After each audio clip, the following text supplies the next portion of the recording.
Bonjour à tous, nous sommes là pour parler de Consecrated School, l'école des consacrés. Nous sommes là pour répondre à certaines questions. Qui a ouvert cette école? Pourquoi il a ouvert cette école?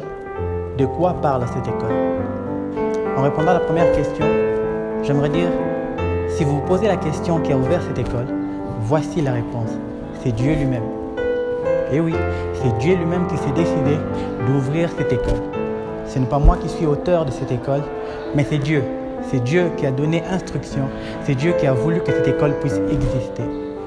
Pourquoi il a ouvert cette école? Pourquoi Dieu a voulu que cette école existe?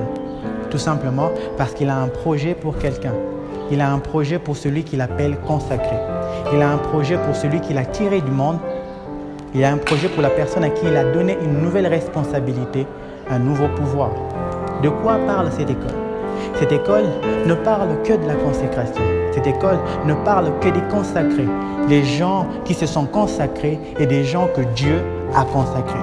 Parce que la consécration a deux définitions, il y a deux façons de voir la consécration. Il y a la façon des hommes et il y a la manière des dieux.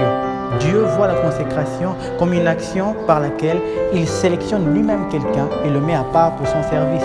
Dans le regard des hommes, la consécration, c'est l'action qu'une personne, c'est l'action qui pousse une personne à se décider de dépendre de Dieu, à se décider de vivre selon les principes que Dieu a établis.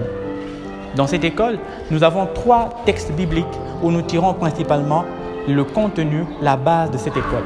1 Samuel chapitre 1, Nombre chapitre 6 et Juges chapitre 13.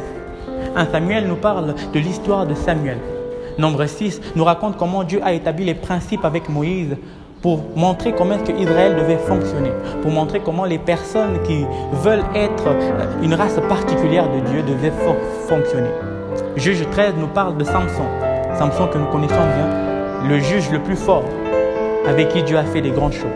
Si vous regardez dans la Bible nous donne une certaine histoire, une certaine correspondance, un certain nombre d'informations sur 5 femmes stériles. L'Ancien Testament parle de 5 femmes stériles.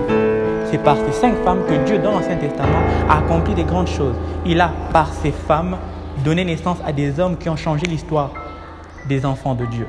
Nous parlons là de Sarah, la femme d'Abraham. Nous voyons Rebecca, la femme d'Isaac. Nous voyons Rachel, l'épouse de Jacob, la maman de Samson. Nous voyons aussi Anne, la maman de Samuel. Ces 5 femmes ont tous engendré des enfants, des fils qui ont bougé leur génération. Mais qu'ont-elles de particulière? Qu'est-ce qu'il y a de particulier dans ces vies? Qu'est-ce qu'il y a de si spécial dans leur vie? Eh bien, la majeure partie de ces femmes, je dirais Rachel, je dirais Anne, je dirais la femme de Manoah, ont tous engendré des enfants qui étaient des consacrés.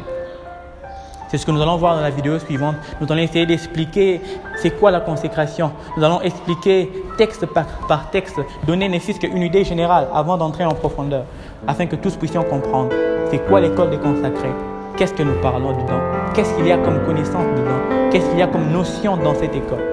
Je vous informe que c'est Dieu qui est l'auteur. J'aime bien dans la Bible, lorsque Pierre arrive dans un moment de sa vie où il devait faire une pêche, il a pêché toute la nuit, il n'avait rien eu. Il pêchait par rapport à ses ordres lui-même. Il pêchait par rapport à ce que lui-même voulait. Il allait faire la pêche, j'allais dire, avec ses propres intentions. Lui-même s'est décidé de jeter le filet là où il a jeté le filet. Mais ce qui est plus important, c'est que quand Christ est venu, il a donné un ordre. Il a donné un ordre à Pierre. Peut-être Pierre avait déjà jeté le filet de ce côté-là.